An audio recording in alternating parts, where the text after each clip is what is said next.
I stand with Gaza. Hamas didn't hurt even one dolphin in their attack. So Israel, stop bombing with your polluting jets. Why can't you use bicycle? How dared you? This Jew stands with Hamas. Am I your bestie now? Yeah. This cow stands with McDonald's. This mare stands with Gargamel.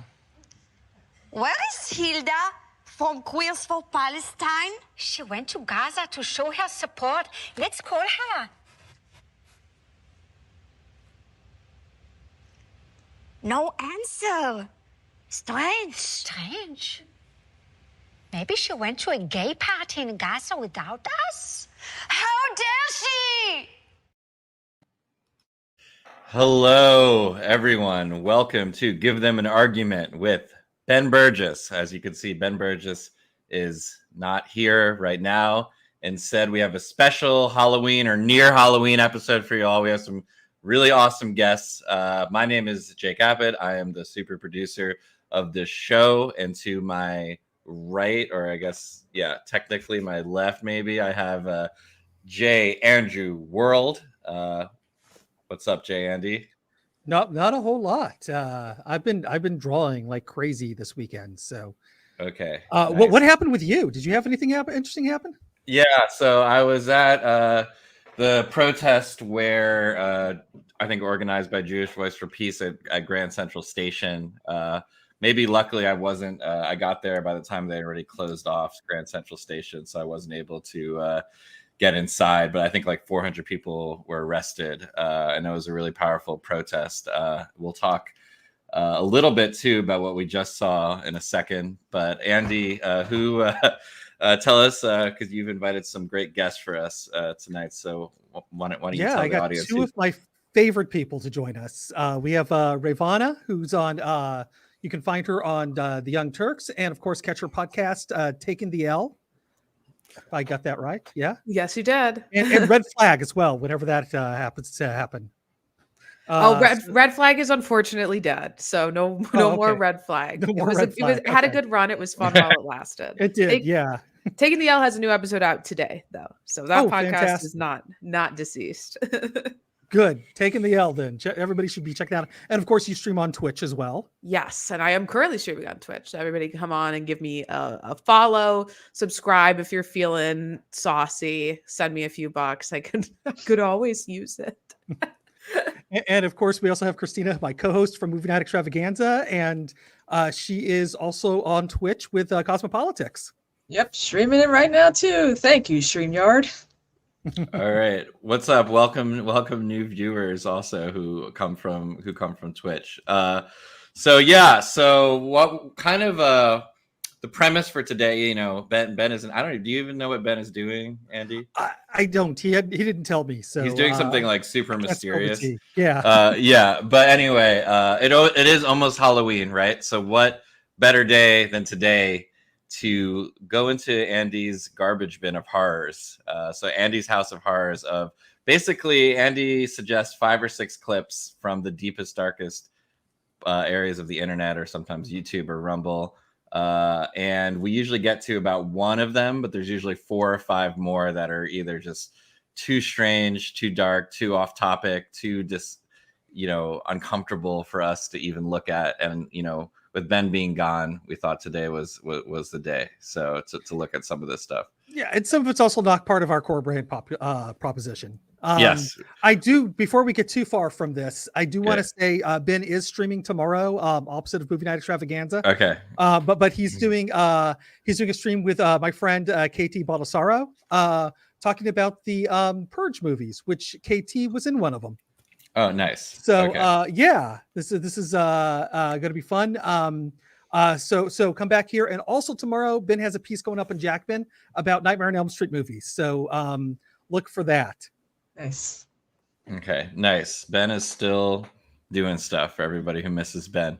So what you just saw, to start off with the House of Horrors theme, it went kind of viral on Twitter, but it's I don't know how to pronounce it, but it's from an Israeli satirical show, Eretz Nehederet, I haven't really spoken Hebrew since my bar mitzvah about 20 years ago, so I'm probably bungling the pronunciation. But if Better you than I. yeah, at least I have that cover. But according to them, it's Israel's #1 comedy television show. So that's the best Israel had to offer in terms of satirizing that picture with Greta Thunberg. Have you all seen that clip on Twitter or flying around? Unfortunately, yes. Unfortunately, I have seen that horrifically unfunny clip. Yeah, it's the first time you saw it, Kristina. Yeah, my Twitter algorithm is mostly like movies related topics now, so it's like politics is kind of a bit of a back burner in my algo, thankfully. So I'm not seeing what everyone's seeing now. Yeah. So yeah, well, that's probably good that you missed that one. I don't know. I guess there's no studio audience or something, but that silence when she calls up. Right, you're waiting for the laughter. Like I don't find it funny, but surely there's plenty of Zionists who would enjoy that humor, and it's just dead air. Like it's even like they're waiting for the laughter. There's just nothing. Like yeah, it's really rough. I mean, like they would get laughs if there was a live studio audience just at the catharsis. I mean, that's really what it's basically just. I think it's just like anger unleashed as comedy. I mean, maybe they really thought it was funny, but it was one of the most painfully. There's just so many things wrong. I do think. I have kind of heard this meme that they're starting. Like a friend of mine who's a Jewish anti-Zionist, like an old friend from high school, like messaged her on Instagram just saying like chickens for KFC. So, and she's like, what does that mean? And I was like, I haven't heard this, but I am quickly kind of putting together the dots of that. This is their big thing. That's saying like you're trying to support someone who would, wants to kill you basically. And that's like the lack of logic in that, but it's obviously not really doing justice to the situation whatsoever. But I don't know. Have you guys heard that kind of propaganda before? Yeah, as a queer person, a lot of what I've been seeing is, oh, you're queers for Palestine. They would throw you off a rooftop if you were there, which is like, first of all, not really based on in any reality. But even if that was the case, I would still not support apartheid. Like my opposition to apartheid is not conditioned on whether or not the subjugated peoples support my exact politics. Like I'm not gonna be like, oh, but they don't watch my Twitch stream, so I guess I can't, oppose fucking apartheid. Yeah. And it's not like Israel's laws regarding, the LGBT community is any better. Let's be real here. Mm-hmm. Like Eve Fartlow. Illegal. Eve Fartlow's like, I'm gonna go off and marry Amber Heard in Israel and be with her forever. And I'm like, I hate to tell you this, but your homeland allegedly does not support marriage equality. Good luck with that. Yeah, also have anti-miscegenation laws. Not that would affect Eve Fartlow, but yeah. Yeah, I think whatever the situation on the ground is, and it's obviously a lot more complex than they're making it out to be, in terms of like gay marriage wasn't even legal in this country until recently, and there are still, tons of places that you could go. There's places in this country you could go where it would be obviously it's more accepted, and places you could go where being queer is still, extremely, extremely discriminated against, right? And even in the most tolerant places, you're still, can face discrimination or hate crimes. So the point is that, array of, even in the places where they aren't tolerant, that, I don't think any morally sane person would say, oh, well, that just means that they could be bombed to like oblivion or something like that, or like we shouldn't, if they were bombing Alabama, and we're like, I mean, some liberals might be like, that's good because it's a red state, but the point is that our solidarity with people who are suffering like literally military bombardment, as you said, shouldn't be just based on whether they, what their political views are whatsoever, and I think any kind of muddying the waters of, once children are being killed and you're muddying the waters about what the people's views are, I feel like you've kind of lost a moral compass. But we probably all agree. Right. Yeah. And there's also this fear of Hamas coming to the States and like attacking us. I'm like, they don't have that power. But I will say this. I live right off of like a government like bombing like creation like factory like run by the government, whatever, SRS. So like if someone were to bomb this place, the whole like East Coast would be obliterated, including myself. So I'm like, oh great. Don't have to worry about that though, because ain't no way anything's happening. Yeah, we're good. I'll say I have to disagree with the idea that Hamas isn't coming here. I have intel that Hamas is coming to small town Nebraska. So folks in the middle, folks in flyover country, you have to be scared, all right? Because if Border Patrol says that Hezbollah and Hamas have already infiltrated our borders and they're coming right to the Walmart in your town, the one thing that you have in your entire county. They're watch out, Omaha. Nothing is sacred anymore. Hamas. The only thing that video made me do was really just imagine, like, put Donald Trump's voice in my head, going, "They're not sending their best anymore." Mel Brooks, Albert Brooks. Well, I don't want to get Michael Brooks, all these funny Jews named Brooks. I know. I don't want to get into Israel versus diaspora culture, but a lot of those comedians, let's just say, are from the diaspora, or those ones on TikTok that are the ones that I've seen, are the ones that are making fun of like Palestinian suffrage on TikTok, and I'm just like, oh yeah, there's that. I'm like, guess what? When the rapture comes and all the evangelical Christians go back to Israel, you're not going to be there because according to them, you're going to be dead. So yeah, but it's a unholy alliance for now, right? Yeah, but yeah, I think it's always fun to tell people for the first time too, like what's going on with why evangelical Christians support Israel. Like people who are just like, and then they're like, what? Like, I mean, I don't fully know. I'm like, it has something to do with like all of us have to be there, right? So that like the rapture can come, right? Like, do all the Jews have to leave New York, or is it just like a percentage of us have to all go to Israel? Do you guys know? If you're good, you pass. Yeah, I think there's like a particular number that's actually going to survive, and I think the rest of y'all die.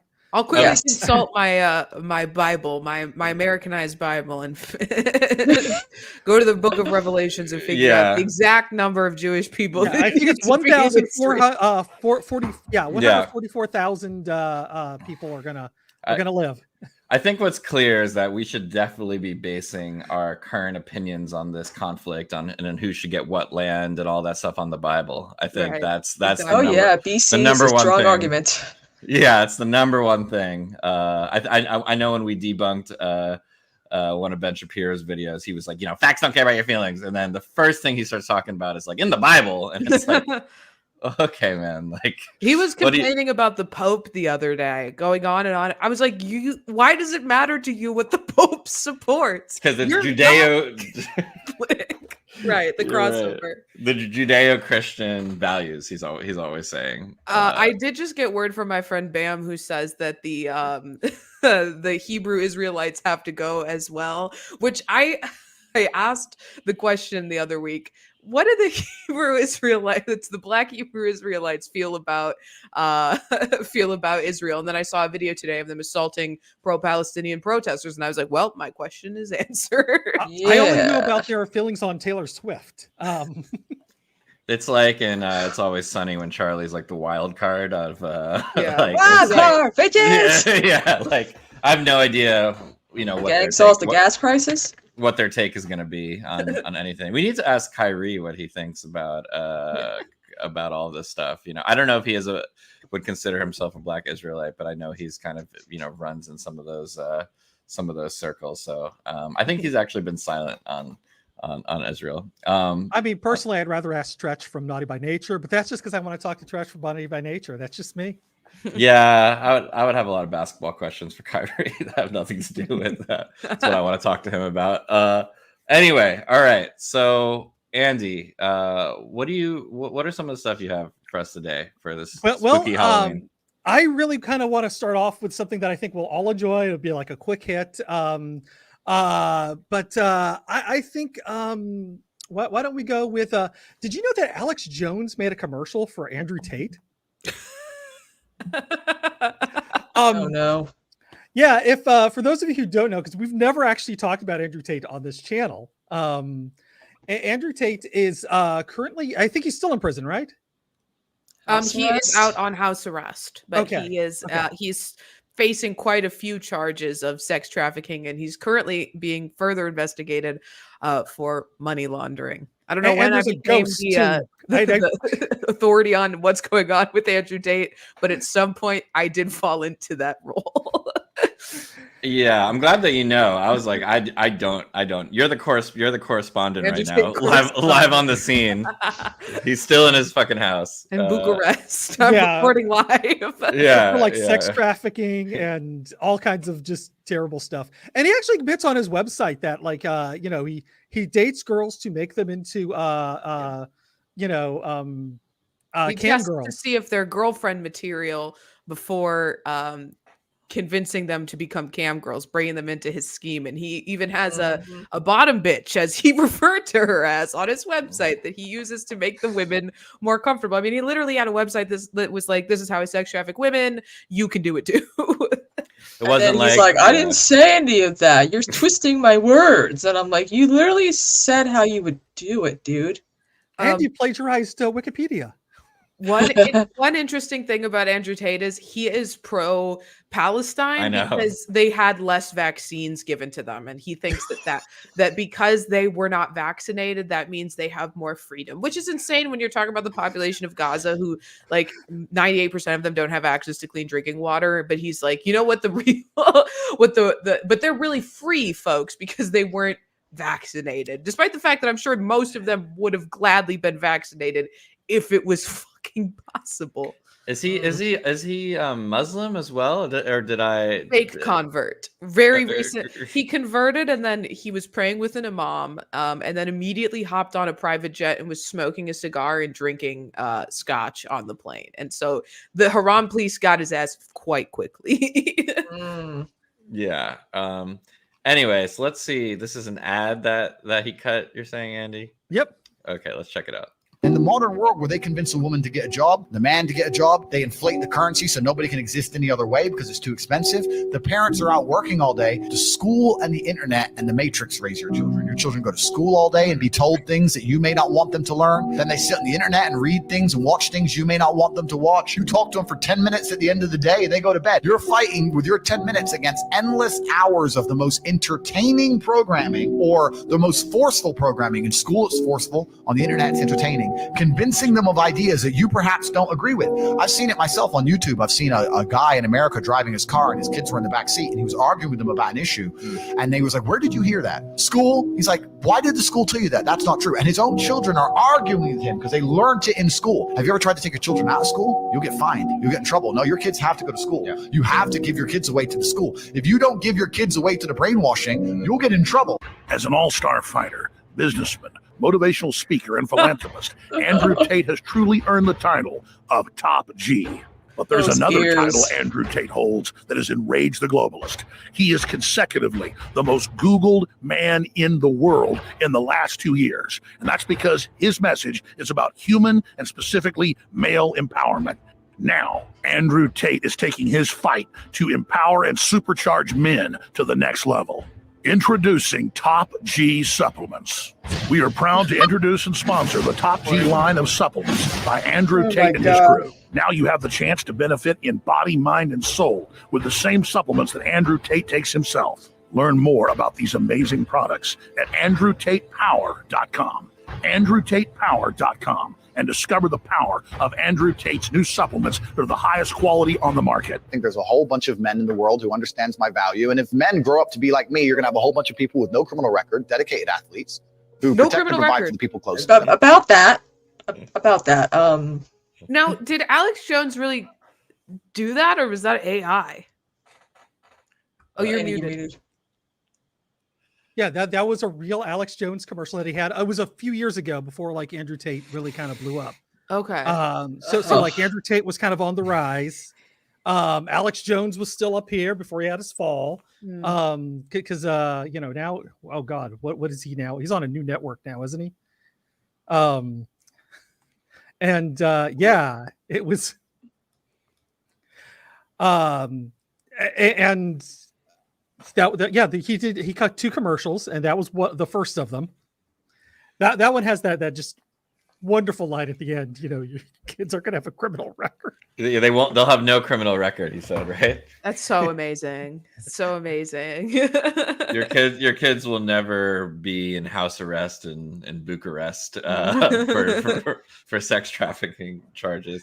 Could have happened to a nicer guy, right? When, I like how he says, like, fear mongering. Your kids are being raised at school. Like, well, yes, a little bit. That's true, and I think people should generally be okay with that. Yeah. I mean, I think also like most parents probably are happy to have a place where they could put their kid. I guess if you know that we had universal basic income, it would be a little easier for everyone to be homeschooled. But I don't think that he would support. I think he would say you have to go work as well, right? So yes. I don't know what he wants your kids to be. It's all about the hustle. Do the hustle. Yeah. But yeah, I mean, I guess like it is interesting that such a horror. Obviously, there are certain things you don't want your kids to be learning in school, but it's so horrible that your kid might learn something you don't agree with and then disagree with you, and then you might have a conversation with your kid in which, it sounds terrifying. I'd love to know what that conversation was because it's so vague in there. Right. It's just like it could be anything. Like maybe they were talking about like slavery.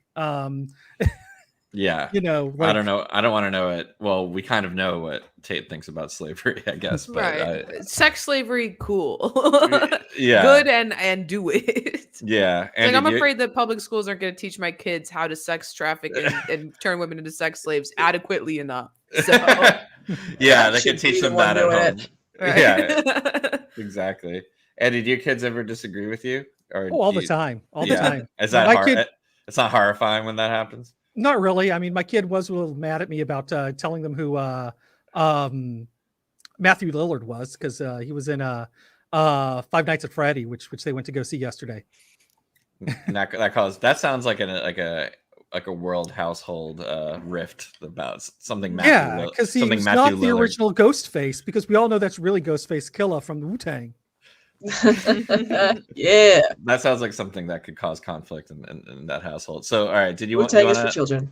Do you want to play the second supplement? Yeah, I think that one would actually be really nice for Ben's audience because you'll see just I don't want to spoil anything, but it's definitely part of our core grand proposition here. Okay, let's see. Someone compared me to Socrates, which is he was vilified. He ended up poisoning himself in Athens. The charge against him, if you read about his poisoning and his arrest, they said he was corrupting the youth, but he wasn't corrupting them. He was inspiring them to challenge authority. He was inspiring them to think for themselves. When you have the youth, the masculine youth of the world, thinking for themselves, it's scary to authority, because it's the masculine youth of the world that is, one, the revolutionaries, and two, also, that's the backbone of the slave force. If you need people to die in a ditch in Afghanistan, you need them. More than you need the feminists and the liberals, you need the real men to go out there to purport and prop. I like how there's all these military guys, and then there's just like a union iron worker who just looks like happy. The masculine youth, this middle-aged man, apparently. Masculine youth. That's an interesting phrase. I don't know if I want to unpack that system. And if enough of these men stand in one place and say this is enough, that's when a revolution happens. So this is the most dangerous group of the demographic that the Matrix and the people are trying to control. So and they have a narrative over, and that's why they're trying to weaken them in every regard. As an all-star fighter, businessman, motivational speaker, and philanthropist, Andrew Tate has truly earned the title of Top G. But there's another title Andrew Tate holds that has enraged the globalist. He is consecutively the most Googled man in the world in the last 2 years. And that's because his message is about human and specifically male empowerment. Oh, man. So is he against, he's against like the Iraq war and stuff? He's against the Iraq War, but pro Bolsonaro is what I'm gathering from this ad. That man is so healthy. Just sort of to harken back to the themes from the first ad, he said, we need to train the masculine population and not be slaves. Feminine youth? Fine. That's exactly where we want them. Masculine youth, they got to rise up. Yeah, this is like the same ad, right? From the there's a little bit more at the end, but let's see. To the next level. Introducing Top G supplements. We are proud to introduce and sponsor the Top G line of supplements by Andrew Tate and his crew. Feared and opponent his crew increases testosterone levels, promotes physical strength and energy, and elevates male libido. Unmatched perspicacity is the smart nutrient power. Elevates male libido while showing like shirtless men playing basketball together. They need to show. Never mind. I'm not going to say it out loud. With, like from Top Gun, where they're all oiled up and playing ball. Yeah. That was an interesting. Cut. Okay. Powerhouse to take your mind and focus to the next level. Sheer indefatigability, the new kid on the block of nutraceutical brain science for cognitive function. Scientifically researched quality. Brain pill. Now available at andrewtatepower.com. Discover the entire amazing line at andrewtatepower.com today. My life is a fight. What do you mean I'm not fighting a battle? I'm fighting a battle against the oppression of humankind. andrewtatepower.com. The only way you fail is not taking action. andrewtatepower.com. Socrates incarnate. There he is. You know what? Why can't someone poison him? If he's compared to Socrates. Yeah. Well, that's what's happening right now. Right. He's facing a similar trial. They didn't charge him with corrupting the youth, but sexually exploiting the youth. So. Right. He was trying to preach his gospel. Exactly. He's and his method is quite similar to Socrates. He employs the Socratic method. He's always asking questions. He's not didactic. He's not but honestly, I don't know about you. My impression is that if someone is like Socrates as a personal hero, that's a red flag to me these days. I don't nothing wrong. Any with philosopher, honestly. Like that, even Karl Marx? No. No, I'm talking about like the Greek ones. Yeah. Yes, the Greek ones. Like I'm Plato. Statue Avi kind of individual. Yeah. Only if they refer to Socrates as Socrates. Like if they say Socrates is my hero, it's like I can deal with that. Learned everything I know about Socrates from watching Bill and Ted. So great. Yeah, basically, like these guys look yoked up in their Greek statues. They look muscular, and they were smart. They were smart guys from the past before civilization was corrupted. I assume it's mostly an aesthetic. It's like so funny to compare yourself to Socrates, but like to do it in the most pompous, self-righteous way possible, because it is like I am being victimized by society because I'm so good and I have opposed all of the evils and the ills of our governments. I am on the right side of history. I'm spreading my propaganda on TikTok. I'm corrupting the youth. And so I am unjustly being targeted. And in that way, I would like to think that I'm exactly like Socrates. Yeah. It's I guess once he gets into the specifics of like what is actually like what the Matrix wants, it's all just like gender politics stuff, right? But it's which is weird because the Matrix is about gender politics, just not the gender politics that he's for. Right. The actual movie. Yeah. I don't know what they think about that. But I mean it's always interesting though, that like just to so nakedly see them kind of take this what they know there's like rebellious energy out there and trying to put it into I don't know, I guess just like a supplements ad, but there's something real out there that they're really good at tapping into, I guess. But then like it's just so vague when he's talking about the system and stuff like that. But I don't know. All right, are we, Andy? Is there anything else on Andrew Tate? Or are we? I don't know. I mean, that's all I had for Andrew Tate. There's not more ads. Okay. No, just the two. Unless there's more that I haven't found yet, but I've only found those two.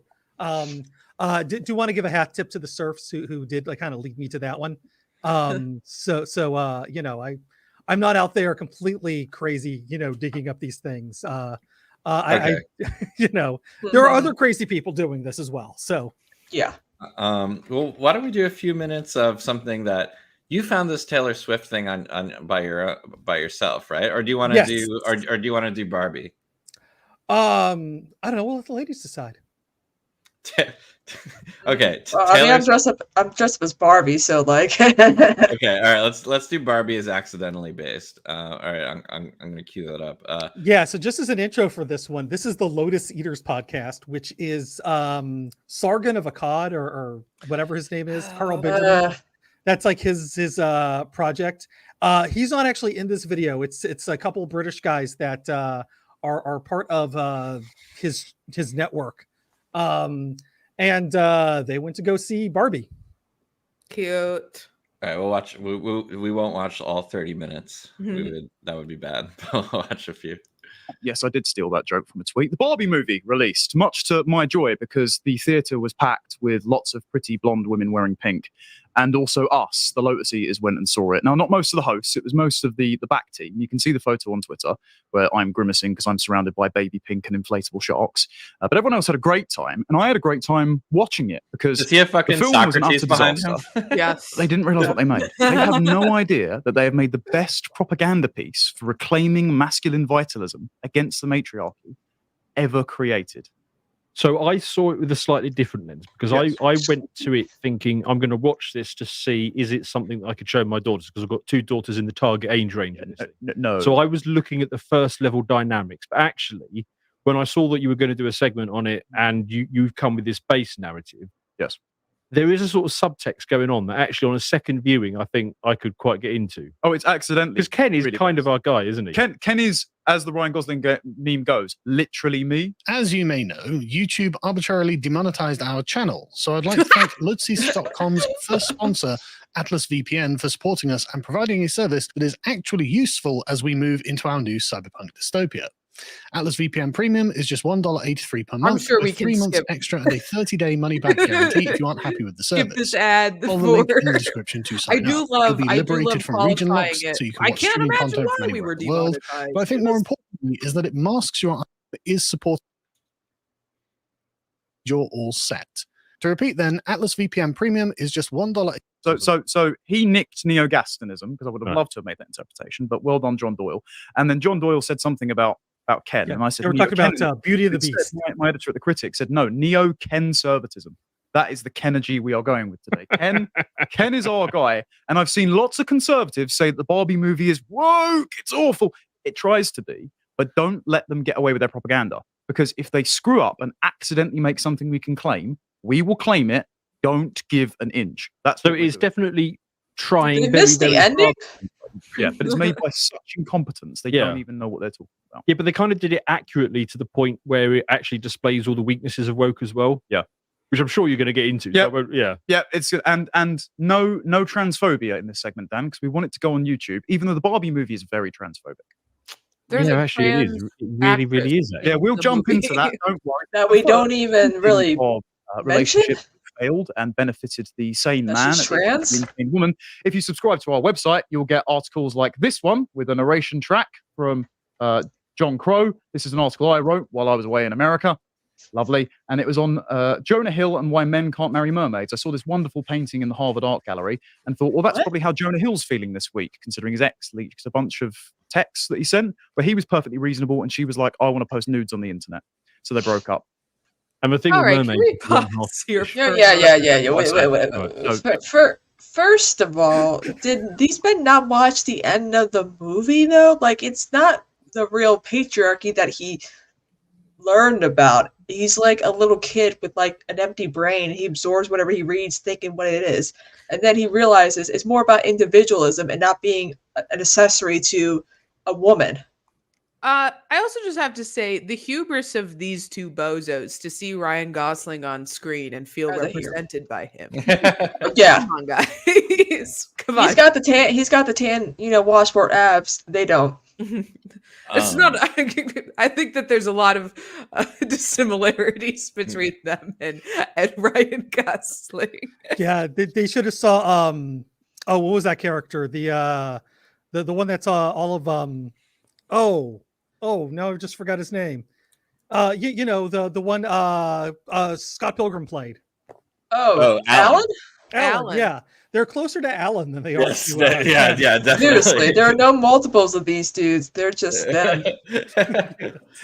Yeah, definitely lacking in some charisma. Real quick, don't want to go into a Jonah Hill rabbit hole, but if you have to exaggerate that much the Jonah Hill situation to make your point, then fuck you. They said that they say that she wanted to post nudes and he was perfectly reasonable.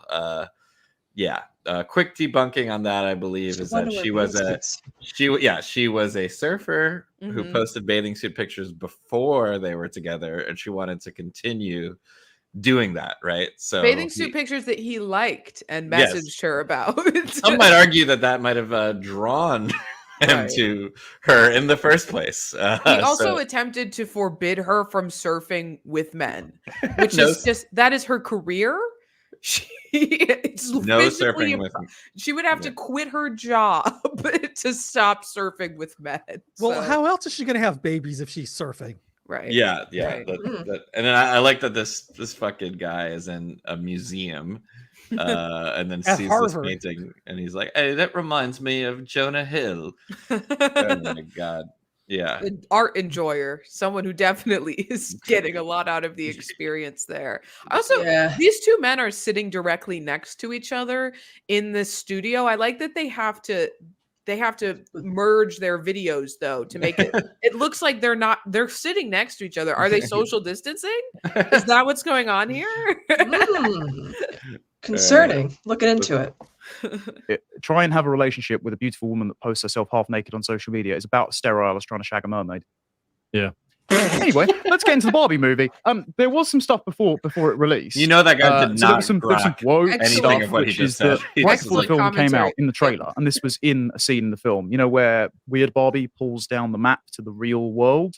Right. The map on it showed a dividing line in the South China Sea. So it shows the 9-dash line, and that's the Chinese Communist Party saying that they own part of the South China Sea that Vietnam says is just off its coast. Right. In 2014, Vietnam nearly got into an armed conflict with China because China plopped an oil rig right off of their coast, and so it's been banned in Vietnam because they're pandering to the Chinese market to try and get the Chinese. People did point out that it's really funny that Oppenheimer is not banned in considering Japan. it was a map drawn banned in- essentially to look like it was drawn by a child. It doesn't represent any of the actual real world. They're all being played with, people. I also saw plenty of memes, I'm not stealing these, where they said that one of Barbie's first products also launched in Japan. So did Oppenheimer's.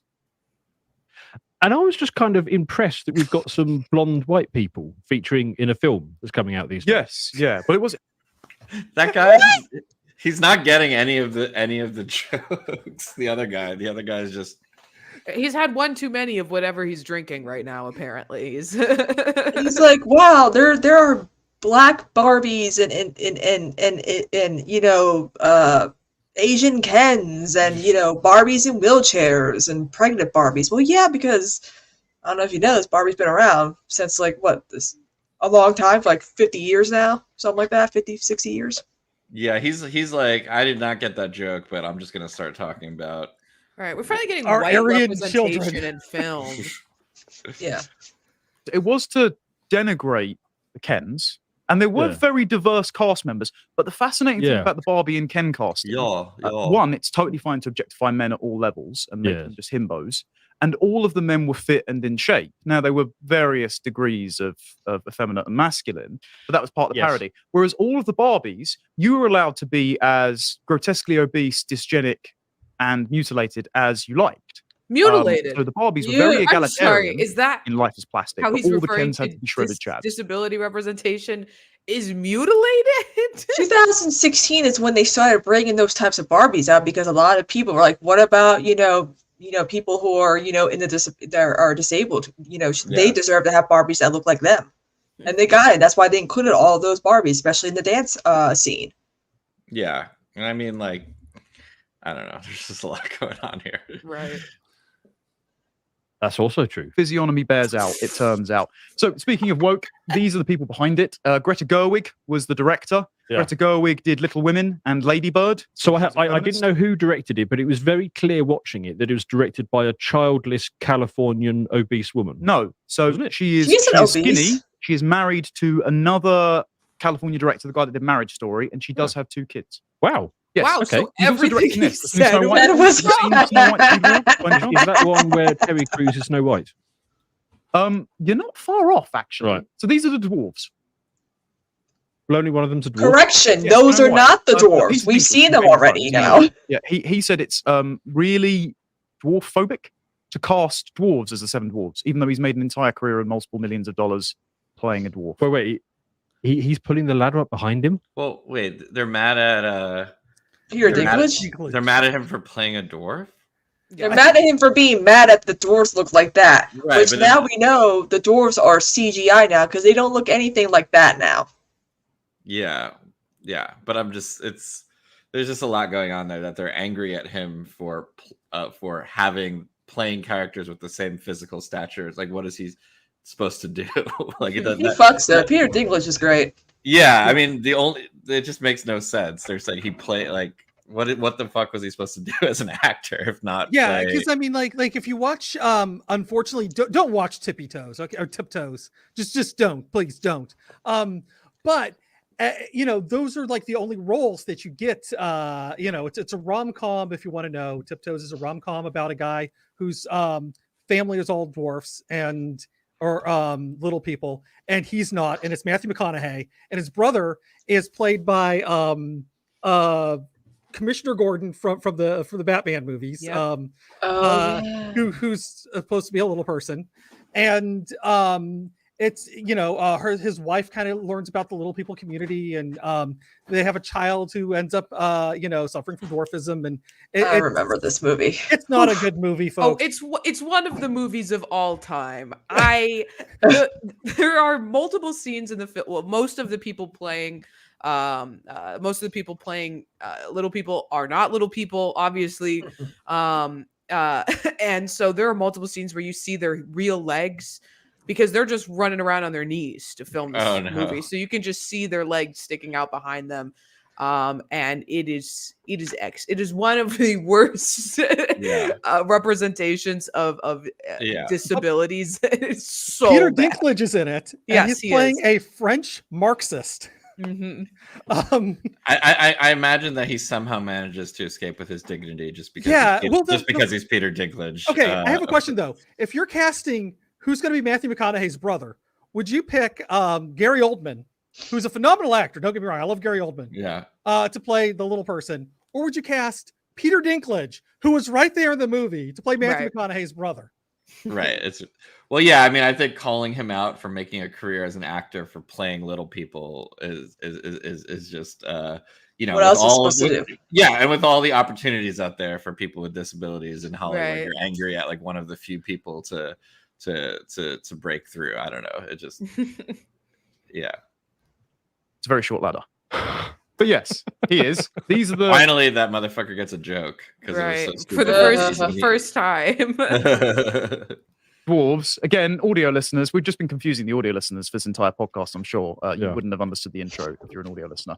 But we have 3 black people, 2 male and 1 female, 1 dwarf who might only have 1 arm, judging by the photo.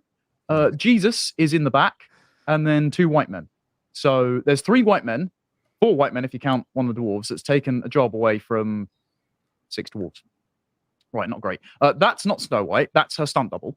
Right. But the real Snow White doesn't look far off. It's Rachel Zegler, and Rachel Zegler is a Hispanic woman. So the whole thing with Snow White is like white.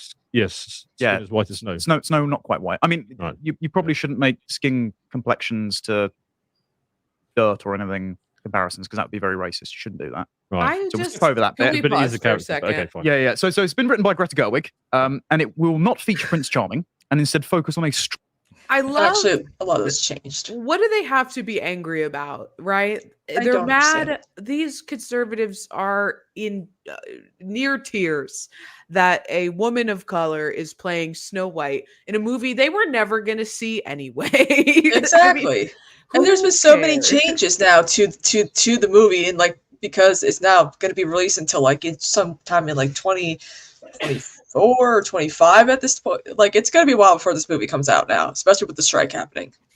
Yeah, I mean, I don't know. I don't know if I believe that they actually care, but I think, I mean, they bring up the skin as white as that's the one. But I think like the plot still works. I think most of the plot still works. And that line, yeah. Well, yeah. I don't know how many other plot points are based on her, whiteness. But it's this. First of all, second of all, this guy has like the perfect Tucker Carlson, just like always looking confused about everything. Yeah. Like if Guy Fieri and Tucker Carlson had a child, that is what he's giving to me.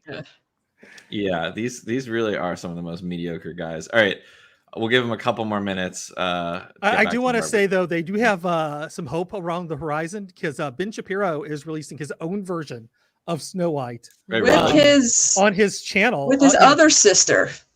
Yeah. Well, I mean, she's not the one that's famous for the one that looks like for him. bad reasons, right? Wait, the one that looks like wait. Okay, yeah, the one who has my background. Yeah, no, it's not actually his sister.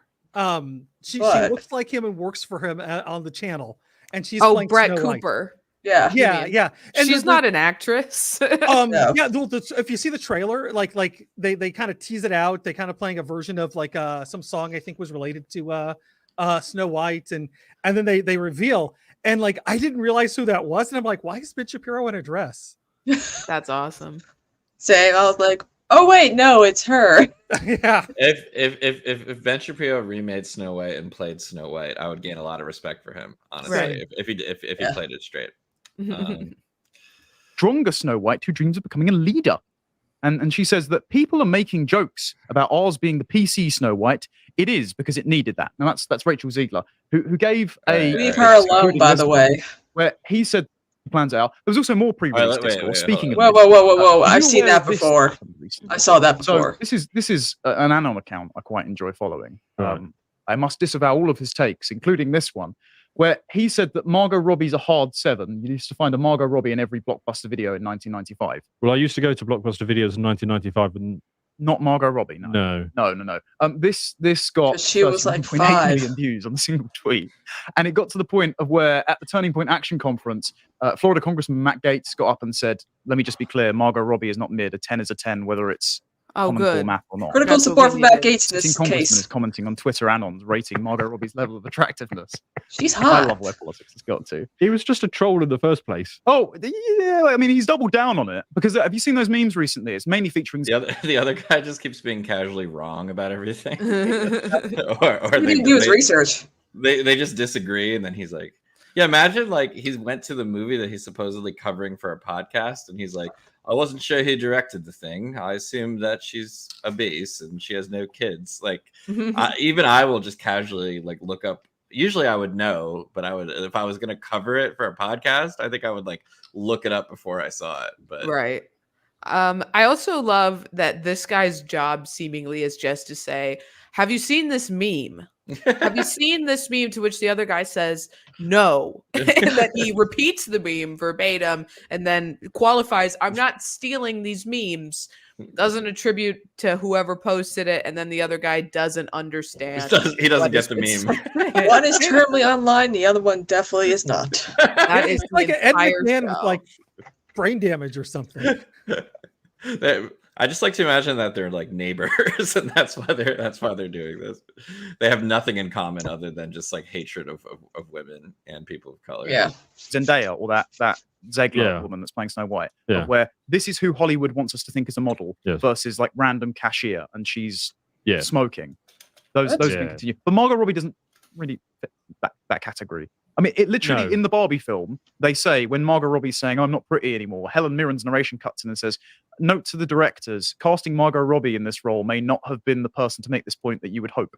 To be fair, Margot Robbie in whatever it is, The Big Short was Wolf of Wall Street. Yes, yes, you're thinking of. We can't Good. show that. Another Another example. That and Wolf of Wall Street. Anyway, you creepy old But perv. she's Turns out also that- in The that Big Matt Short, Gaetz and his so wife are actually he's big Barbie confused. fans, and so they went to this is an Aspen Ideas Festival party thing. It wasn't actually the premiere, but they decided to dress up in a Barbie theme because it was Barbie themed because it coincided. And this is where I'm going to start complaining that the Conservatives take on this. I mean, Lauren Chen, friend of the show, she did a video where it said it's woke feminist messaging, and that's definitely how they try to do it, right?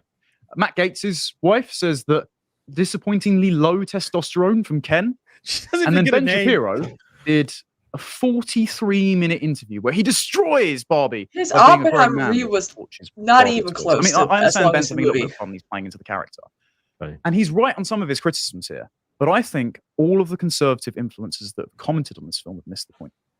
Because, yes, that's what the movie was going for. The movie was trying to denigrate men. This is the take you got, right? That it was just disparaging men endlessly. Well, that is the surface level take. I mean, there was bits of it that I started to think, actually, that's really quite funny if you looked at it from a different perspective. These men never It's played quite funny Barbies because when the they were normal young. women that I know went to see it hated the film. They were Yeah. like, I'm not going to rewatch it. Oh, it makes women All look of the women he knows. just pathetic. Yes. But the story's incoherent unless you're played Yeah. into the online discourse they're trying to satirize. But they satirize it so poorly, they actually are pro our side, which is we Yeah. don't hate men and Chads rise up.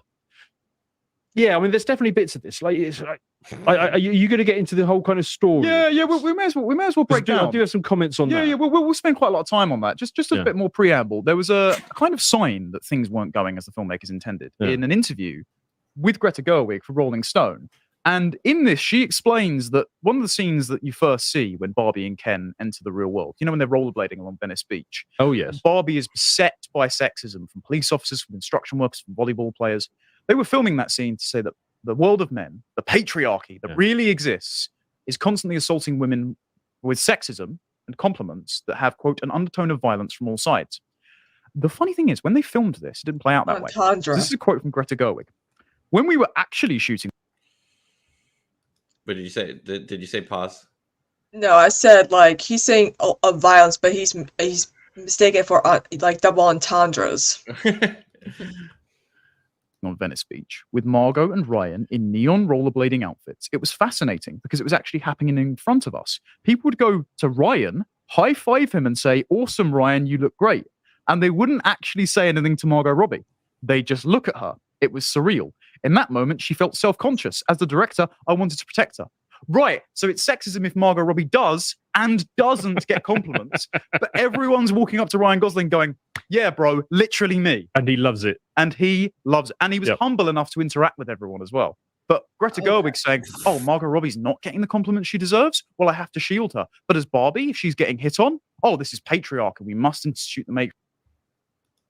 What are they even trying to say here? I don't even know what they're trying to say. Like she felt self-conscious because like, you know, people were like staring at her, a little shocked, and like, you know, they probably a lot of people didn't know how to approach her. I mean, I would be like, "Girl, you look great. You look like I'm like, I owned that Barbie when I was younger. Like, you go, girl. I can never rollerblade either." Like, Yeah, I don't know. I think he's probably taking this Greta Gerwig anecdote out of context, probably way too far, to the point where it's like they're not even sure what point they're trying to make anymore. Yeah, the other guy is just gonna keep. Oh, nodding, yeah, nodding mhm, along, right. nodding Expert along, 'cause- commentary. I've really enjoyed the many thought that he has shared throughout this podcast. Yeah. But I mean, are they really trying to say that? I guess they're saying you like no matter what way, whether she gets comments or not, that Greta Gerwig is mad. But it's just kind of confusing. Are they trying to say that like women aren't often accosted by like rude remarks on the street? I mean, which is you know, a bit of an insane thing to posit. I mean, like any woman can tell you that you don't even need to be dressed up I mean, it happens to me in Chicago in the winter when I'm wearing a shapeless coat, when I have my scarf over my face. All you can see is my eyes. That doesn't deter. They don't even know what gender I am. It doesn't deter a man. All right. Like, so the idea of this not happening is wild. Yeah, one time I just got off of work and I cleaned houses during the day, so I'm wearing like a t-shirt and like jeans and whatever, and I was walking into Walmart, this guy walked past me, he looked at me, he's like, stay away from the vision center, and I'm like, okay, I don't know what that means, as in like, don't, you should look at yourself and, see how ugly you look or whatever. But I'm like, okay, like, don't approach a young woman when you're an old man. I can get away with some stuff because of my womanhood. Get in trouble. Yeah, I mean, it's I think that I guess they're not really denying that it happens, but I mean, it's they're not really talking about why it's okay. It's just this weirdly plucked interview in Rolling Stone where I assume the context is that I don't know. I honestly don't even know what they really. I'm assuming what happened on set was like they didn't expect a lot of people to like go up to the set, be like, whoa, and then of course Ryan Gosling's going to get all the the because it's Ryan Gosling, but for Margot it's probably like either she's going to get the cap calls and stuff like that, or people are just going to stare and be like, I mean, I think a lot of what they're responding to is just so they went in thinking that this movie's goal is to try to vilify men. Right. And if you actually saw the movie, that's not the point. It's trying to do something more nuanced. Whether or not it accomplished that, I think it largely did. I'm saying you could have critiques of the movie on like in an intelligent way, but just because the movie's actually the message was critiquing the patriarchy, but it wasn't about critiquing men. And I think it's trying to go for something more nuanced, right? And then I think because it didn't fulfill their stereotype, they're like, oh, that means just because men are shown and like, it's shown that like, men can be better than the patriarchy or something like that. That any nuance whatsoever, that means that it was actually secretly Chad's rise up just because like Ken wasn't the ultimate villain of the, and they showed like, I don't know. I thought that, I mean, coming out of, I don't know what y'all thought, but coming out of the movie, I thought it was interesting that. Did they not watch the I'm Just Ken scene? By the end of the song, the Kens realize they're enough. They're good at what they do. They do things. They don't need the Barbie's approval. Put that manly hand in mine, dude. Like I'm like, I feel like a lot of guys didn't understand. Like, as someone who took psychology and was a psych major, there are certain themes. Like, there's obviously with Barbie, a lot of it's almost like an allegory for like womanhood. And for Ken, it's always, it's always Barbie and Ken. Or even sometimes it's called Ken and Barbie when I grew up. But a lot of people don't understand is that for Ken's whole storyline, it's not about, being a man or whatever. It's about, not being attached to Barbie anymore. Being an individual. Being like Ken is popular enough to get, his own like movies and stuff like that. Like he's enough to be, his own doll separate from Barbie. And like he's good enough to actually be bought and played with. Right.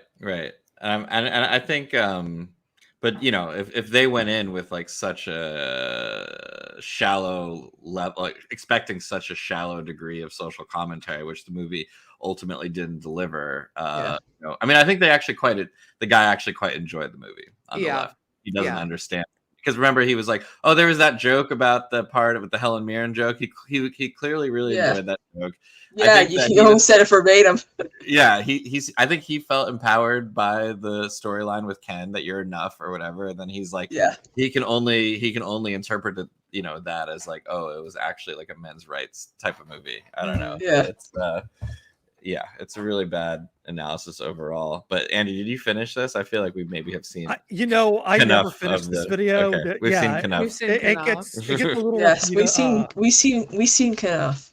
But someone in the comments asked, "Are they popular at all?" This video has 280,000 views 3 months ago, so this is quite popular. They were until today. Quite popular. Let's see. Oh, look at these comments. They so wrote much all on the the side. Yeah, it is. It is so satisfying to hear how upset Greta was that Ryan was getting more praise. Based Ken, the moral of the story is that literally takes literally one day to dismantle the feminist utopia of Barbara, replace it with patriarchy. Okay. Was that the point of the film? No. Can we pre-order Oppenheimer? My wife dragged me along to the Barbie movie, and I ended up enjoying the Ken movie more than she did. So these people like the movie. That's the problem, and they have to justify it. Right. They And have. it's more about the Ken. They like the Ken part of the movie, but they didn't enjoy the Barbie part. Yeah, exactly. I liked Ken, and she accidentally made a pro men's rights movie. That's why I liked it. I didn't love the sparkling musical numbers, the many witty jokes and double entendres. Oh man, it's so nice to see Matchbox 20 finally get their due. yeah, exactly. All right. So what do we got? What do we got next? That was pretty horrifying in its own way because they kind of it was. Do we want to clear the palette with some Jordan Peterson, or do we want to delve into Taylor Swift? Let's see. Let's do a little bit. Yeah, let's clear the palette with a little Jordan because the other one's a little bit more in depth. All right. Let's see. I've not seen any of these. Yeah, this one went around.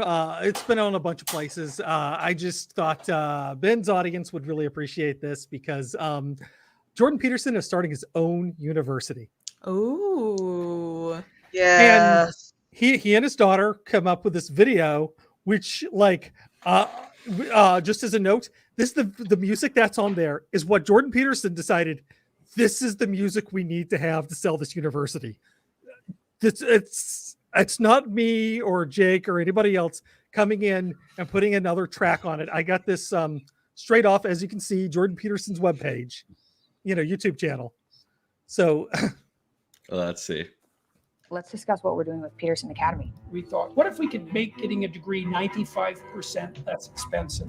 Because that's a pretty funny target. It's like, Can't we're believe going that's to his daughter. undercut you by 95% and offer a better How did that quality experience along make the way. her? Why wouldn't it be good to provide everybody, at least in principle, God, with access to the best lectures? And, Right, you might think, Weinstein? why should you be generally educated? Because otherwise you're going to be a useless, resentful, bitter, pointless, counterproductive lump. And that's Like not you? a good strategy. So that's why you think. You think so that your stupid thoughts can die instead of you. If you get to the upper echelons of any His daughter's like, you'll start okay, Dad, encountering shut up. people who know a lot about almost everything. And so if you're stupid and you don't know anything about anything, they're just going to look at you and listen to you for like 2 seconds and think, well, I don't know where this clunk came from, but he's not come along for the ride. You need to be enculturated so that you can play with sophisticated people and you could play a sophisticated. Wait, so he's basically arguing for a liberal arts education. Which and he's really talking about himself when it comes to the stupid people. I'm like, dude. Also, too, I really think, that coma really, that mentally-induced coma that could have killed him really fucked him up. Like, he did not overcome his benzo addiction. And one thing I'm certain of in this world is that man takes a ridiculous amount of benzos every day, enough to kill a small animal for sure. Enough to stun an elephant. Also, didn't we already do this with Barry Weiss's, Austin University? We already had this unaccredited. No, but Canada does not have one. Oh, okay. It's a Canadian version of Canadian. Okay. Yeah. Sophisticated and productive game, but also so that you've informed yourself with the greatest ideas of history so that whatever problem you're tackling, you're going to have tools to tackle it with. Once we get it well developed, you'll be able to take all these courses and then, you won't be a complete embarrassment to yourself. I didn't enjoy my university experience. The professor wasn't interesting. I was like, I'm pretty sure what they just said wasn't true. I got a psychology professor tell me rats weren't social creatures because they lived in cages. Literally, that happened. I was like, what? I'm not traveling 40 minutes to go to this class. And I think it's cruel that people are told they have to go to university. They have to Amazing. Debunked college so they can get a job. Otherwise, they're screwed. It's just a scam. It sounds like she was like listening. No, it's true though. You have to. She was listening very closely. Yeah. Right. I'm going to apply for a job with my Jordan Peterson University degree and see if that holds any weight, when they ask me to show my credentials. Yeah, but I graduated from this university. I 99. I do really like, so the logic is, listen, you got to go to university and get a liberal arts education because otherwise you can't really, hobnob with sophisticated people. So don't just go to trade school or something like other conservatives would say. But normal liberal arts schools are too woke, and too expensive. So you have to do this. That's the pitch. Because I guess the problem was that he first had to get over the don't go to college thing, and that's why he's like, no, you got to go to college, but college is going to teach you that rats aren't social groups. I'm sure I feel like that's something she half remembered while half listening. Like clearly she was paying close attention in school. It's just like that hubris of people who are like, oh, I went to college, but I was smarter than all of my professors. When it's like, no, you thought you were smarter than all of your professors. And I'm not saying like I studied poli-sci and history. I had a lot of, poli-sci professors who were very much neoliberal, and I have strong disagreements with their politics and their framing of a lot of issues. I didn't think I was smarter than them. I didn't think that there was nothing I could take away from this class. Right. That's why I'm so glad. Like when I took human sexuality in college, I had a male professor who was a very sex positive individual. So I was like, yes, this is good, because you don't want to have teachers who probably majored in something just for the income thing, and then teaching a class that they don't absolutely love. Like that's where you lose interest in the class. That the professor has to be very interested into the topic or the course that they're teaching. Yeah, I think there's definitely critiques you could make of different professors, but I think if if we were to start a university, hopefully it wouldn't just be like the five of us in front of a white background giving a TED talk, because that's all it is. They were just like 5 different lectures, and that was like considered a university. It's probably like just on. It's pretty much just what college was, right? You watch 5 YouTube videos and you get a degree. So yeah, exactly. And I just want to point out, I love this B-roll right here where he's just like yelling at people.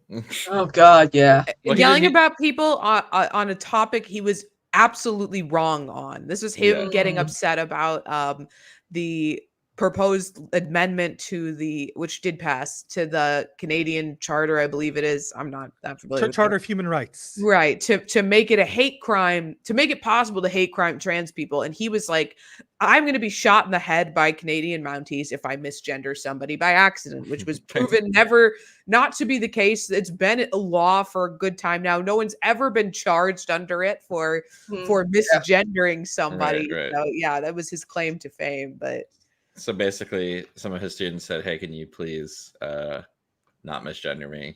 And he said no, and he was the horror. He was really, really angry about that. It bothers me that people are being scammed to learn to not believe in themselves, assume that they can't fix their problems, and then hate their country. Basically, it would be funny if we could blow apart the university system a little bit because it's broken. Because I definitely predict that will happen. You were alienated out of your job, basically. You'll be damn fortunate if we can provide you with a list of people who've graduated. And if you had any sense, you'll employ them preferentially, because we did the rigorous screening work. I know how to do the rigorous screening work because I studied that for like 25 years. This really feels like seminary. University will signify high level conscientiousness and general cognitive ability, and those are very valuable for any employer with a clue. So I think we can just skip the accreditation process and go right to the employer. We are planning a soft launch in November, and we might be able to change the education system. That's funny. It's weird. I would never. I love my dad. I loved him, but I would never collab with him and stuff. Oh yeah, that kind of funny. I'm sorry, you gave the game away. You gave up the grift. You didn't even have to mention that it was unaccredited in this commercial, but then he just says it. Good luck finding a job then with that fucking degree, like. And then Debbie's here. Just play out the music just for a second, because you gotta appreciate this. Like,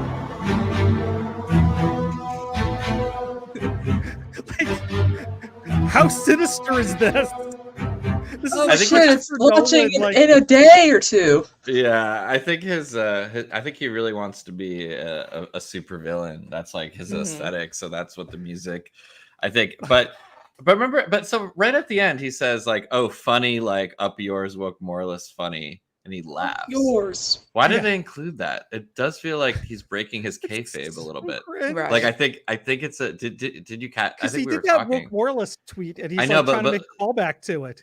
No, but it's like Yeah, it's weird. It's a weird moment, in my opinion. Education system. That's funny.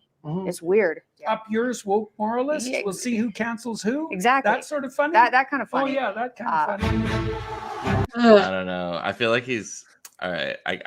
It was like the self-awareness and the self-righteousness that made it funny. I mean, he said that in the context of getting banned from Twitter or temporarily suspended from Twitter. Like, it's not funny on its own, Jordan. And if you are apparently, in on the joke now, it's a dead meme. Yeah, that's what I'm. But I'm like, what level is he on? Because this whole thing feels like a parody. Level. Yeah, I guess.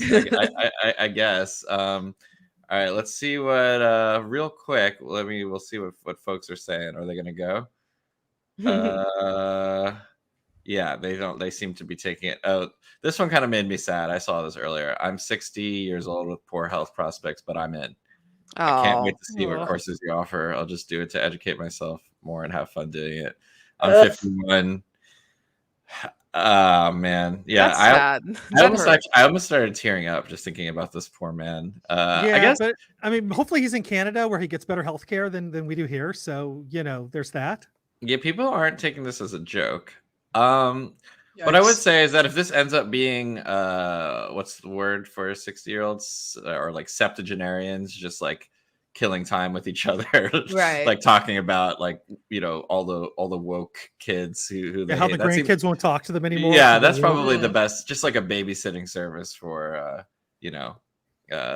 sorry, I got distracted by this comment. Jake looks like a porn star. It's hard. It's hard. Our crowd wouldn't make that comparison. All right, so let's see. We're done with this guy. So we cleared the palette, right? Yeah. And now we have we have two options. We have Taylor Swift. What is the connection between all-seeing eye, Dionysus, the god of theater, transgenderism, the Eye of Horus, serious target, Taylor Swift twice, Ice Spice, the Daytons, the Rockefellers, and the Illuminati, or Cryptoland. I think those are two places we could, which is like let's go Taylor Swift. I think, right? Right. We'll watch it. Zeitgeist. This is a 40-minute video. So no. The video actually does kind of veer off into like the banks are trying to get us, and they just have like these clip after clip after clip of the banks. I turned it off after that, but there is some great content at the top of it. This is from a Black Israelite channel. Okay, that's why we that was like Chekhov's gun earlier when it was mentioned. Now it's coming back. Yeah, the first time I watched it, I didn't get that, so I was confused through part of this. That is a long title. I'm not touching it. You have no idea. Did you hear that? Did you hear the piano? Are they able to hear that? I didn't play that, so that means that. Yeah, it totally seems haunted. It all went down night 3 of Tay's Eras Tour in Foxborough, Massachusetts. At one point, her piano started playing on its own. In her most recent concert, Taylor Swift is performing witchcraft. I know this is going to raise some controversy in the comments, but this just doesn't look right to me.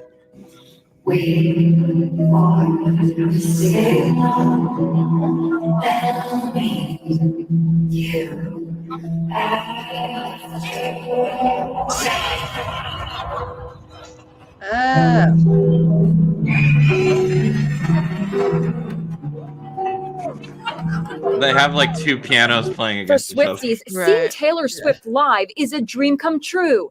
But for some of these diehard fans, they have no memory of their concert experience.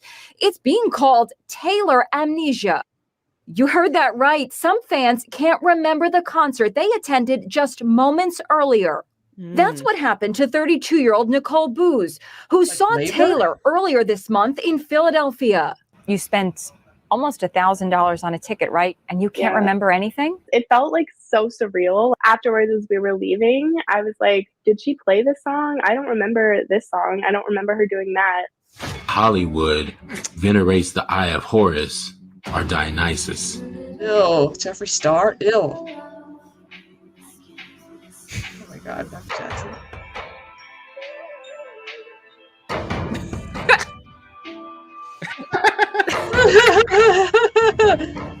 Joe Byron.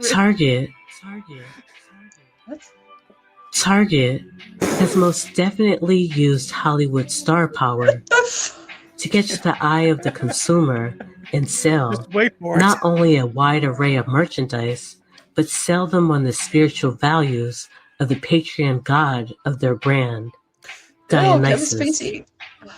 The pop star Taylor Swift is a prime example Why they bring in, of how like, the new retail narrators all chain the uses time? celebrities I know. to spiritually condition the public to accept their inverted Yeah, they just doctrine. switching off.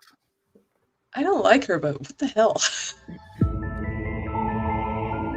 In this scene, in Taylor Swift's recently released music video, Karma, we see the infernal nature of the Dionysian cult. In the form of Taylor, adorned in full theatrical Greek garb, from the long robe to the horned mask, concealing the true identity and intention of the high priestess. It's giving Eyes Wide Shut to me. Yeah, I think she's probably Support us on Patreon. Now we begin to see why Dionysus, this god of masquerade and of possession, became the god of the theatre. Because in the early theatre, the actor believed himself to be possessed by the part he was playing. From our scant knowledge, we know the actor was masked and wore a long robe. This song also features Ice Spice, a so-called Afro-Latino, symbolically holding a pink pearl, sporting her signature red afro, channeling the Greek Some people say fertility she's a goddess psyop in the music Aphrodite, industry. and the clam oyster symbolism represents an aphrodisiac. All right, it's pretty good. Pretty good reading. So you see, the daughters of Zion Oh, are okay. prime targets Okay, for this sort of Greek femme fatale witchcraft. Like snowfalls dancing. I feel like we're missing. I feel like we got like a few sentences of exposition and then the hypothesis, and there wasn't a lot in the middle. But I They guess actually tie it together. You just gotta give them some time. Oh, they do give them an argument. Okay. Idris, that's all we have. Ice Spice has allowed herself to become a conduit to a hostile Greek demon, hell-bent on spiritually sabotaging the Israelites in this great awakening. I do like the aesthetics And of these again, videos. her reflection in the water showcases their as above, so below spellcasting, as well as their plan. Or it's just a reflection in the water. Zion. Ascending to the pinnacle of the Illuminati pyramid using highly astrological Gnostic symbolism, we see Taylor Swift and Ice Spice wielding two glowing lassos, which they use to rope the moon and Saturn with. Knowing I think the the most Eastern fascinating Star part of this represents the link-up is really that, all-seeing like, eye and Taylor capstone Swift of the made Grand this song with Pyramid. Ice Spice is an attempt to apologize for dating Maddie Healy, who said some racist shit yeah. about her on That's the it! Adam Friedland The show. Adam Friedland show. That's like, I mean, that is really why that they connected to do this. So the idea that there's some deep cult meaning, Also- cult meaning behind it is so funny when you know why. I love the idea that the Cumtown show led to this. Right. It's like the first domino falling. Yeah. Three Also, guys. too, What were you saying? apparently Selena, there's some tea with regards to Taylor Swift's relationship with Travis Kelce. Apparently Selena Gomez isn't happy how out in like public, very public displays of affection she is with him, because normally she keeps things quiet to herself in private, and I'm like, whatever. Wait, this is Selena Gomez and who? I'm very interested. in who's- Selena Gomez and Taylor Swift are friends. That I know. Okay. And so Taylor Swift's relationship with that Travis Kelce guy is she's doing something that she's never done before with her other relations, where she's showing such public displays of affection. They're becoming like an it couple, like a big singer. I didn't know who he was until she started dating him. So I don't do sports. And how does Selena Gomez play into this? Because she's her friend, and she's like, I don't like the fact that Taylor's like very public with this relationship. Oh, okay. I'm like, So who is what Greek mythological role is Selena Gomez playing in this broader conspiracy to suppress the Israelites? that's what I want to know, though. That's important. We got maybe this video will do that for us. Yeah, I'm a bit of a Selena stan, so I was hoping for Taylor some Swift Selena video contest. uses young women's fascination with relationships and zodiac signs. You know that they do put this shit in their music videos so that people will talk about this kind of shit. It's hard to they definitely do this kind of stuff, right? Like evocative. It's like when Michael Jackson did the Thriller video, and there's that warning, like, I'm not associated with the occult, like, because people were like, whoa, what's going on in this music video? Like, he had to put, like, a warning beforehand. Imagine if singers put warnings in front of, they're like, we're not in the Illuminati, like. That's exactly what somebody in the Illuminati would say. I mean, I wouldn't be surprised if some of these people really do put like Illuminati imagery in their video just because it helps it, go viral. With that to initiate them into deeper Luciferian astrotheology. What? One-eye symbolism, or the evil eye, is most often associated with the veneration and invocation of the ancient Egyptian god, Horus. The eye. I'm gonna do it now. Horus. Although, why highlighting what a is dog's this, left though? eye is a blatant astrological reference to the celestial body. Is it? It's like a common thing people do. It's like I don't. Yeah. I don't know. I'm starting to ask questions, which is what they want. Egyptians used to represent the eye of Horus, the dog star Sirius. This is one of the original narrators. He's bad. It's the target dog. The target dog. The dog star, because the dog star was everything to the ancient Egyptians. Dog star. What is that, Boston? Sirius is said to have been the most important star in the ancient world. It was considered the brightest star in the heavens, many times brighter than the sun. The real light shining in the east for the Egyptians was not merely the sun, but the light of the dog star, Sirius, which some believe holds a more sinister implication. This dog star also has relations to the idea of modern-day ceremonial magic and modern-day masonry. This was especially true for 20th century occultist and Freemason Aleister Crowley, who openly practiced ceremonial magic and was a member of a secret order called the Order of the Silver Star. The Silver Star was a reference to Sirius. Masons teach that at the center of every Masonic lodge, there's a five-pointed star right underneath the altar upon which the candidate is obligated. But the thing is, what they don't tell you is that five-pointed star represents Sirius, which is regarded as a satanic symbol. Like from Harry Potter? Sirius Black? Albert Pike wrote that Sirius still glitters in our lodges. That's another as the connection. blazing star. That's what he's named for. Need to explore that further. Blazing star is an the ancient connection Gnostic between Ice term Spice for and Sirius, J.K. Rowling. and is shown here is symbolized there. in Freemasonry by the five-pointed star or pentagram. Because Sirius is said to arise in the east, it also became known as the Eastern Star. But Sirius was also associated with the Egyptian goddess Isis. And here, as we connect the dots, Wait, ISIS? a more Like the terrorist complete picture organization? begins to emerge. For the Egyptians, Connection there. the rising of Sirius in the east preceded the annual flooding of the Nile River, which for them was a magical event. It was also the time that the goddess Isis would appear and give birth to Horus, the divine child of the Egyptian Trinity. I kind of want to get back to The all-seeing Wait. eye is So also 3 called people the can have Eye a of baby? Horus. And in Freemasonry, Horus symbolizes Wait, it was the a basketball Messiah Elijah Wood? Was of it Christ. Elijah? He's involved in this? Throughout all history, it has been said that the capstone to the Great Pyramid of Egypt has been missing, which is why the all-seeing eye of Horus floats in its place above the pyramid on the back of the dollar bill. I thought that was According to occult philosophers, I thought that the was George light which Washington's eye. illuminates the eye comes not from the sun, but from the dog star Sirius. You mean that's not his eye? Amazing.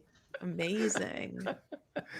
It's all connected, people. Subsequently, when looking for a deeper understanding My favorite part of is the the target- attributes and target personification of Horus, the entity synonymous with the dog star, one must look to his Greek equivalent, Dionysus, the Greek god of theater and masquerade. Oh, now it goes back to Taylor Swift. He was a frightening and violent god with a variety of attributes that were both terrifying and wonderful, always the twin image of the twice-born. He was the bringer of madness, but he was also a bull god, a god of fertility, to do with sensuality and sexuality. He was anarchic and revolutionary. He was the god of masquerade, which means seeing things literally other than they are. But importantly for our history, he was the god of possession. Dionysus was able to reveal himself directly to the individual. His worshippers were possessed by him. So Taylor Swift is possessed by this see why god. Dionysus, this god of masquerade You're following and it much possession, better than I am. became the god of the theater. Because in the early Next theater, time I have a the client, actor I'm just believed going to himself go in to front be of the judge and possessed say, by the party. sorry, Your Honor, my client was possessed by Dionysus. They accounted for their action. Not guilty by Not- by Reasons of insanity. By reason of possession. Yeah. Was playing. And then play one of these videos. Right. Your Honor, I present. I remember one of the Hollywood. Okay, wait, we got to see what they. sometime we do 10 episodes for my show, and in this last season, I was hitting a block, right? I was like, oh, I'm not doing it right? So I went in the corner, and then I was looking at the wall, and I was like, come on, devil, right? Come to me, because I had to do something like crazy, right? Had nightmares. It's for not that easy, people. So it does come to it or after? after.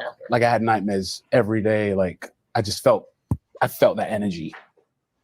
Snowfall's Damson Idris Actors being has relinquished cringe is his now will demonic and surrendered possession. his soul You to the gotta watch god what of they theater. say. In this photo, he's broadcasting his spiritual allegiance, proudly displaying the Eye of Horus, the hallmark of the Dionysian cult. Damson Idris was cast in Snowfall to magnify and glorify the spirits of the 1980s crack epidemic, which ravaged the Israelite community and destroyed many Israelite families. Oh, Ever since that's Hollywood's Reagan's first hit fault, though. blockbuster Not his movie, fault. The Birth of a Nation, their mission to destroy the image of the Israelites in the eyes of the world and in our own eyes has been consistent. Though they now employ more sophisticated deception, they have not deviated from their original goal or target. 42? What does that mean? The answer to life, the universe, and everything. Yeah, I don't think they're referencing the Hitchhiker's guide. Protect Well, yeah, that's a real hidden message in Here's that movie. Dionysus on this lovely sculptural relief. He's carrying an amphora of wine and he's holding a wine cup in his hand. But what really strikes you is how his pose mirrors almost exactly that of the woman next to him. And overall, he's pretty effeminate. He's got a smooth chin without a beard. Here we go. He's got these lovely cascading curly locks. I'm putting the pieces and it together. even looks as though Okay, he's got I'm breasts. getting it now. Time and time again, Dionysus is described and portrayed as being androgynous. But more than that, he's also talked about as being transgender. Their mission to destroy the image of the Israelites in the eyes of the world and in our own eyes has been What does consistent. Brad have to do with this? It's all about now. It's getting into the emasculation. Right. The sissification of men. After many years, at the turn of the century, the vision of Adam Weishaupt's Illuminati, founded in 1776, eventually began to take shape.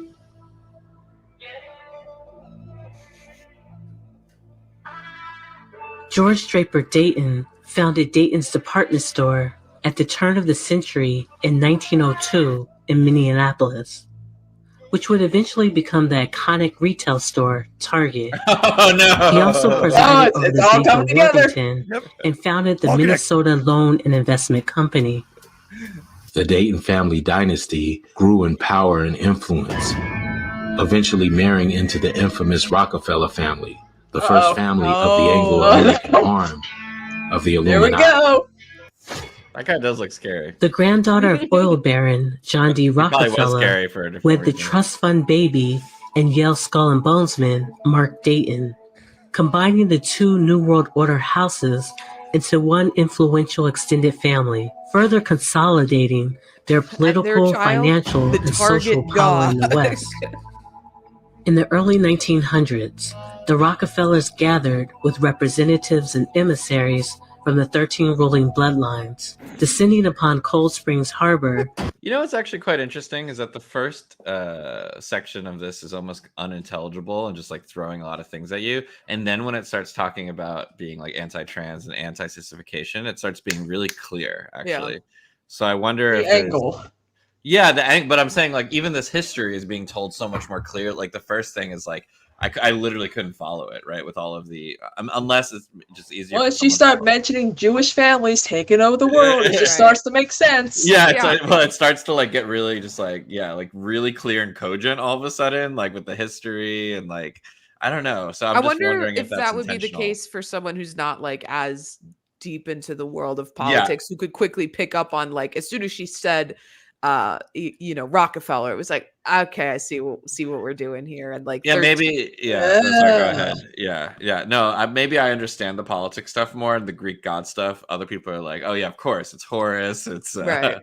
But I'm a little suspicious though of why it got so much easier to understand. Like I Right. wonder if like indoctrination technique is to kind of razzle dazzle you with like really fast stuff, and then once you're hooked because you're confused, to then launch into this stuff. Well, we'll probably stop soon, but Are you telling me that your parents didn't talk to you about Horus?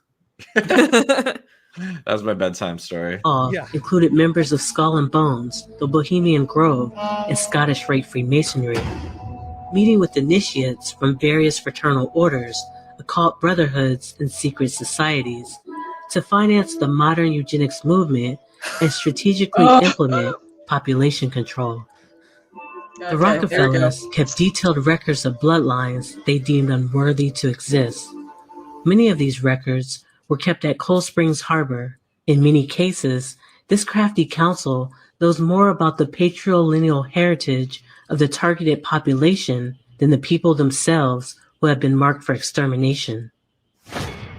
The eugenics Rockefeller connection is a well-documented historical fact, though after World War II, many eugenics organizations rebranded themselves as health, humanitarian, and environmental conservationist institutions. It is in this tradition which Mark Dayton, who married John D. Rockefeller's granddaughter, became the Democratic governor of Minnesota. His wife, Alida Rockefeller, actively financed left-wing progressive causes while he was the Democratic governor. Minnesota Governor Mark Dayton has signed a bill that legalizes gay marriage, making the state the 12th to do so. Oh, the horror! Last year there were concerns that the marriage 12th equality state. would He be was on the banned cutting here edge forever. of history. Now, He was the ahead of his signature time. will make it legal in 2.5 months.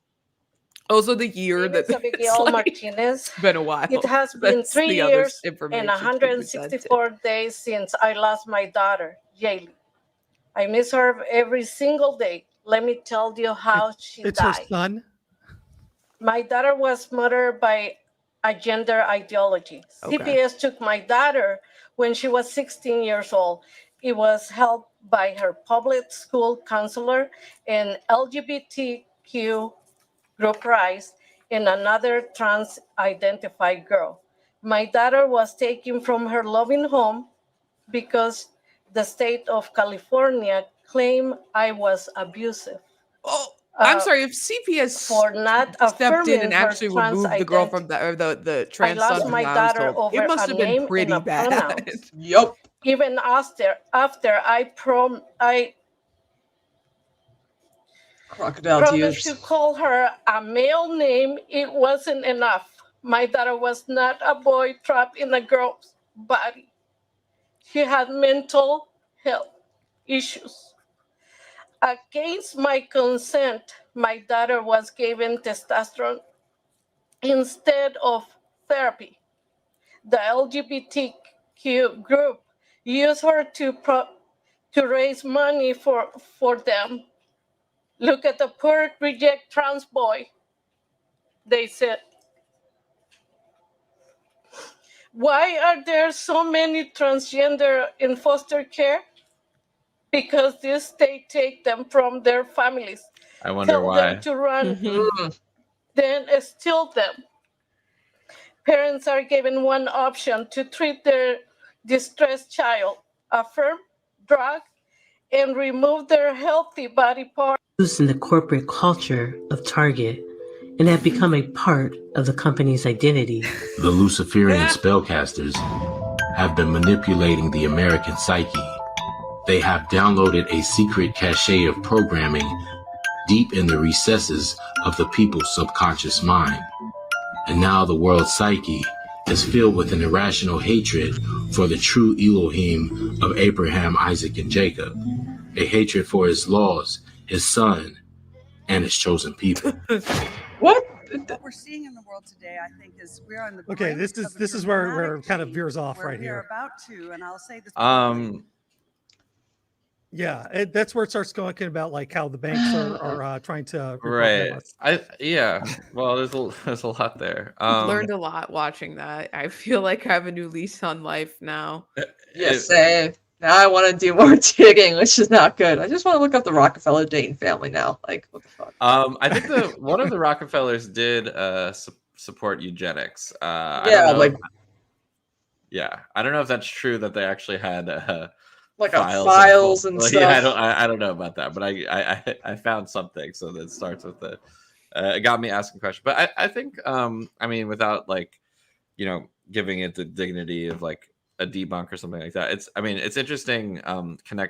Watching it after Tate, it's interesting that people are so insecure about like their masculinity to the point where they're making up such right. And it's actually interesting to me because it's not something that I feel. You know what I mean? Like even if it's very weird. I guess like it's people who are just like, oh, there's all these changes to society and I don't get it. I kind of get that just because like you're getting older and you're not used to like what's going on, what these changes are. But it's weird when people are like so scared about it, right? Like they're hanging on to their masculinity so strongly, and it's interesting to me, and it seems like a really, really bad force out there that like just won't go away. But that's what I don't quite understand. I feel like because actually through almost all the stuff that we watched, right? They have this like fragile sense of masculinity that they feel is like being eroded, and I don't understand. So like, I got to be like Jordan Peterson, who talks like a 1950s housewife. Well, right. It's probably not a coincidence that a lot of the people who are so obsessed with this masculinity aren't necessarily the perfect avatars of masculinity themselves, which is fine. But like Ben Shapiro or Jordan Peterson, they're kind of like dandies, basically. Board. Yeah. Yeah. I don't know. So I mean, I don't know. Do you guys have any theories? It just seems to me that these men need to man up, stop crying, get yourselves together, pull yourself up at the bootstraps because you're all not acting like alpha males right now. I mean, particularly with like the Black Hebrew Israelite angle to it. It is sad because we see these crumbs of truth sprinkled throughout the video, and like it is it preys upon people who are rightfully outraged about the treatment, historically of Black people, not just, here in the United States, but, the treatment of Black people across the world. And, so it preys upon that. And so much of it is like, there are the crumbs of truth, as I mentioned, right? And when you talk about Planned Parenthood, you can acknowledge that it did have eugenics embedded in its foundations that we don't see represented today, right? It wasn't abortion that was, it was forced sterilization. Yeah. And we don't have to celebrate that aspect of it, but that doesn't mean that its lasting legacy is that has to be its lasting legacy. And so they take small crumbs of truth and then they expound on they just freestyle on it after that, right? Yeah. And I think if you're conservative and you see these types of figures getting popular, I mean, some of them are actually conservative, but I'm talking about like, boring ass business conservatives or whatever. I mean, I think that you would be really happy because you see basically legitimate forms of anger and discontent channeled into completely non-confrontational angles, right? Right. Which is like, I'm angry at trans people, or I'm angry at the sissification of the world of men, right? Or like, you know, Andrew Tate, like, you know, they're just trying to make you womanly so you can't go fight in Afghanistan or something like that. So it's taking legitimate anger and just misdirecting it toward targets that, you know, like I said, aren't at all confrontational. And I think part of the problem is that like legitimate anger that people feel, like some of the things that you can do to actually combat that anger, or combat the like powerful forces, like, you know, like go to a protest, or knock on doors, or go canvassing, or join a labor union. I think that stuff, it is really like powerful and transformative to experience it, but it's not as like sexy and interesting, and like doesn't feel as punk and rebellious, you know, to like join a union, or you know, it's not the same as like fighting the lizard people. I guess there were no lizard people in that, you know. Not yet. Yeah. Yeah, I never finished that one because they, like I said, they have like this long section about the banks, and I'm just like, I don't know. Oh, great. Here we go. Lizard people. Yeah. But it's just so ironic when they're like, this is what they don't want you to, the Matrix doesn't want you to know. And it's like the Matrix is literally so happy to have you believe this, like, right, instead of looking at like the actual villains. Like, I mean, like the Rockefellers are, you know, villainous, right? In a very banal way that's like right in front of our faces, in the way that, like, you know, super rich capitalists are villains. All right. So for those of you who are just joining us, we're wrapping up soon, but this has been a special Halloween episode of Give Them an Argument, where we've had some wonderful guests looking at Andy's House of Horrors. So that is the theme. It is related to the time of the season that we're in. But I think we have at least one more. I think we should do some Cryptoland, Andy. So okay, yeah, this one's fun. Okay.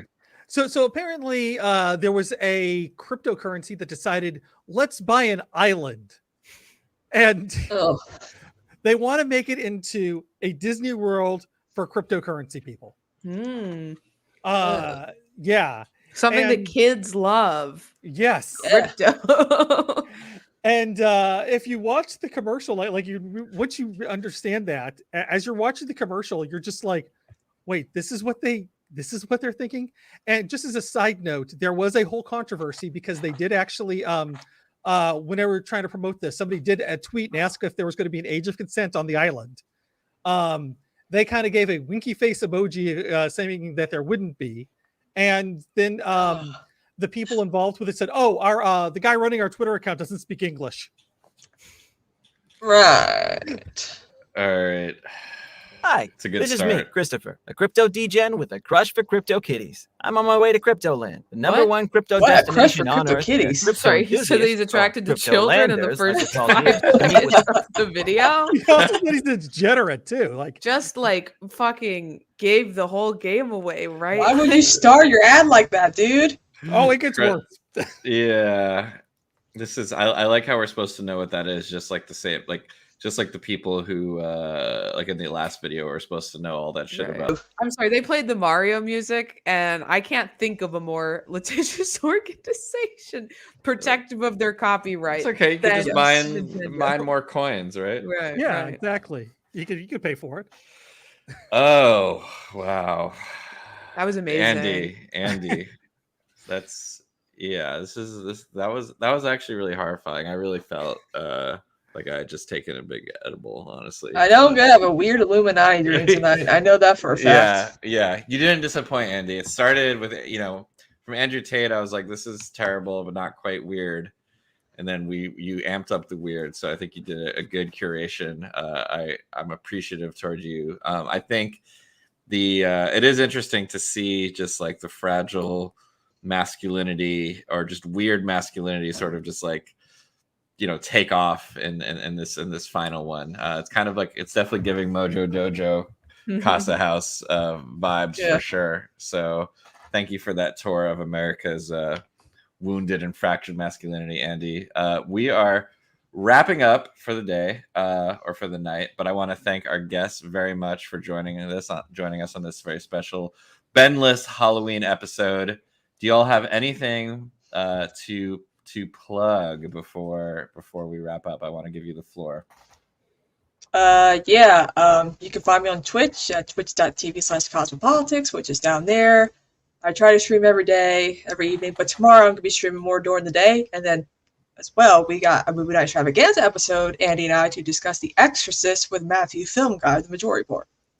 Okay, awesome. That'd be great. And then how about yourself, Rayyvana? So I stream every day on twitch.tv/Rayyvana. I've spent a lot of time breaking down propaganda, pro-Israel propaganda. But sometimes we take breaks and we watch things like Jank talking to Tim Pool, which is what we've been doing. So check that out tomorrow. I'm going to be raising money for Gamers Outreach. So we're raising money for kids who are in hospital and need creative outlets and also funding for their medical expenses. So we'll be doing that tomorrow evening. Otherwise, check out my podcast on every podcast streaming service at Taking the L Pod on Twitter. It is a reprieve from politics, if that's what anyone is interested in. It is just two dumb bitches talking about our stupid experiences living in Chicago. So the name Taking the L is a little bit of a, it's both taking public transportation, because that is the main method through which we take our actual L. So check that out. That's pretty clever. So I'm glad you made that connection for us. So two things real quick before we leave. This was kind of a reprieve from politics, but obviously with crisis going on in Gaza right now, I would just say that if you haven't made it out to a protest or anything like that, if you're physically close enough to go to anything that I mentioned at the top of the show, that I went to one at Grand Central Station, and it was actually really empowering. So I think if you feel like I don't know what to do, it is really nice to go out there if you're able to, and be with other people and that are like-minded. As terrible as and horrifying as the situation is, it did feel inspiring in its own way. So I do want to urge everyone to go out there. And then second of all, I think we probably had some new viewers today from y'all's audiences. So thank you for joining us. Definitely, hit that subscribe button if you want to see more. If you don't know Ben Burgess, you gotta meet the guy. He'll be back. He'll be back soon on the channel. And Normally, we do things like this on occasion. Yes. We do a mix of watching some of the fucked up, ridiculous shit that right wingers put out, along with some more, a little bit more buttoned up, political and sometimes philosophical analysis. So I'm not sure how to find whatever this is, GTA. Look up, you could look up Give Them an Argument with Ben Burgess on YouTube if you want to see. Me and Andy are almost always on the show, and Ben Burgess is the full-time host of the show, philosophy professor, Jacobin writer, great fellow. So definitely urge you to check us out again. And I think with that, happy Halloween, everyone. Hope you have a great Halloween. Good night. Left is best.